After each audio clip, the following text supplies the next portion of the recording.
សេចក្តីជូនដំណឹងរបស់រដ្ឋបាលខេត្តសៀមរាបស្តីពី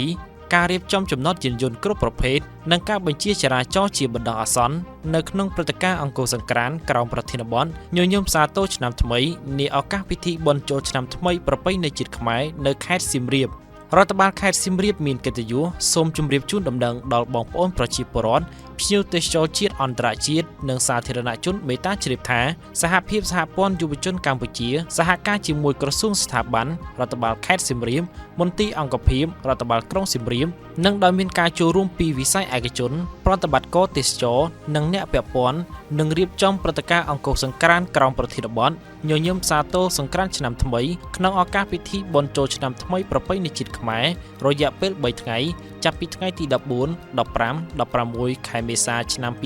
2025នៅក្នុងក្រុងសៀមរាបខេត្តសៀមរាបក្នុងគោលបំណងដើម្បីរក្សាបាននូវទំនៀមទម្លាប់ប្រពៃណីជាតិខ្មែរនិងទាក់ទាញភ្ញៀវទេសចរជាតិអន្តរជាតិឲ្យមកចូលរួមទស្សនាកម្សាន្តនៅខេត្តសៀមរាបឲ្យច្រើនកកក្នុងន័យនេះដើម្បីបញ្ជៀសការកកស្ទះចរាចរណ៍និងធានាបាននូវសន្តិសុខសណ្ដាប់ធ្នាប់របៀបរៀបរយសាធារណៈឲ្យបានល្អប្រសើរនៅក្នុងពិធីបុណ្យខាងលើនេះរដ្ឋបាលខេត្តសៀមរាបនឹងរៀបចំចំណតយានយន្តគ្រប់ប្រភេទនិងធ្វើការបញ្ជៀសការកកស្ទះនិងធ្វើការបញ្ជៀសចរាចរណ៍ជាបណ្ដោះអាសន្នចាប់ពីថ្ងៃទី13ខែមេសាឆ្នាំ2025វេលាម៉ោង 8 នាទីព្រឹករហូតដល់កម្មវិធីខាងលើបានបញ្ចប់នៅតាមកំណត់ផ្លូវមួយចំនួនដូចខាងក្រោម1. កំណត់រុក្ខវិថីព្រះសីហនុចាប់ពីចំណុចរង្វង់មូលស្ពានព្រះរាជដំណាក់ដល់ចំណុចស្តុបសារៈមន្ទីរជាតិអង្គរ 2. កំណត់ផ្លូវមុខសន្តាគារអង្គរ Raffles Grand Hotel កំណត់ផ្លូវបរិវេណតំបន់ព្រះរាជដំណាក់និងកំណត់ផ្លូវមួយចំនួនទៀតតាមស្ថានភាពចរាចរណ៍ជាក់ស្ដែង 3. កំណត់ផ្លូវជាតិលេខ 6 ចាប់ពីចំណុចស្តុបកោះកេរដល់ចំណុចស្តុបស៊ីវត្ថា 4. កំណត់ផ្លូវពោតកំបោរផ្លូវប៉ែកខាងលិចស្ទឹងសៀមរាបចាប់ពីចំណុចរង្វង់មូលស្ពានថ្មព្រះរាជដំណាក់ដល់ចំណុចស្ពានវត្តរាជបូរនិងចាប់ពីចំណុចស្ពានវត្តរាជបូរដល់រង្វង់មូលនាគបាញ់ទឹកនិងបណ្ដាផ្លូវច្រកចូលមកកាន់មាត់ស្ទឹងសៀមរាប 5. កំណត់ផ្លូវអាចារ្យស្វាផ្លូវប៉ែកខាងកើតស្ទឹងសៀមរាបចាប់ពីចំណុចផ្លូវច្រមុះជ្រូកដល់ចំណុចស្ពានវត្តរាជបូរនិងចាប់ពីស្ពានវត្តរាជបូរដល់ស្ពានវត្តពោលង្កានិងបណ្ដាផ្លូវច្រកចូលមកកាន់មាត់ស្ទឹងសៀមរាប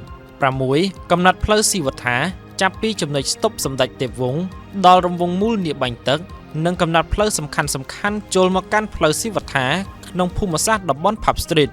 7. កំណត់ផ្លូវក្នុងតំបន់ Pub Street ផ្សារចាស់និងកំណត់ផ្លូវពីធ្នូ 8. កំណត់ផ្លូវវិថី7មករាចាប់ពីចំណុចស្តុបវត្តដំណាក់ដល់ចំណុចរង្វង់មូលស្ពានវត្តដំណាក់ 9. ទីតាំងចំណតយានយន្តគ្រប់ប្រភេទនៅតាមចំណុចនិងទីតាំងដូចមាននៅក្នុងប្លង់ផែនទីភ្ជាប់ជាមួយដូចជា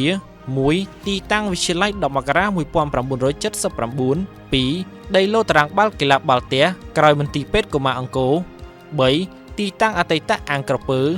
4. សាលាបឋមសិក្សាសម្ដេចជាស៊ីម 5. សាលាបឋមសិក្សាស្ទឹងថ្មី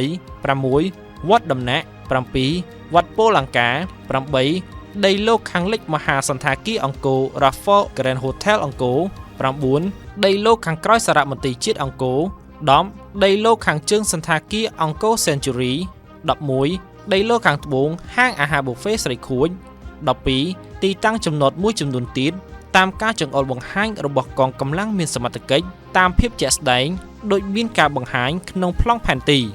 10. បងប្អូនប្រជាពលរដ្ឋនិងម្ចាស់អាជីវកម្មដ្ឋានគ្រប់ប្រភេទស្ថិតនៅក្នុងតំបន់ផ្លូវដែលបានបិទចរាចរណ៍ទាំងស្រុងក្នុងក្រុងសៀមរាបសូមសហការជាមួយអាជ្ញាធរមូលដ្ឋានដើម្បីរៀបចំបានចេញចូលតំបន់ដែលបានបិទចរាចរណ៍ទាំងស្រុងខាងលើនិងសូមទំនាក់ទំនងលោកងិនច័ន្ទតុលាទូរស័ព្ទលេខ 017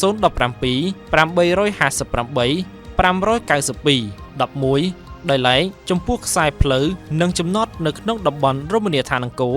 សូមបងប្អូនប្រជាពលរដ្ឋភ្ញៀវទេសចរជាតិអន្តរជាតិនិងសាធារណជនធ្វើដំណើរទៅតាមទិសដៅចរាចរណ៍និងចតយានជំនិះឲ្យបានត្រឹមត្រូវតាមការចង្អុលបង្ហាញរបស់កងកម្លាំងមានសមត្ថកិច្ចដែលប្រចាំការតាមគោលដៅនិងស្របតាមផែនទីបង្ហាញផ្លូវដែលបានជូនភ្ជាប់ជាមួយអាស្រ័យហេតុដូចបានជម្រាបជូនខាងលើ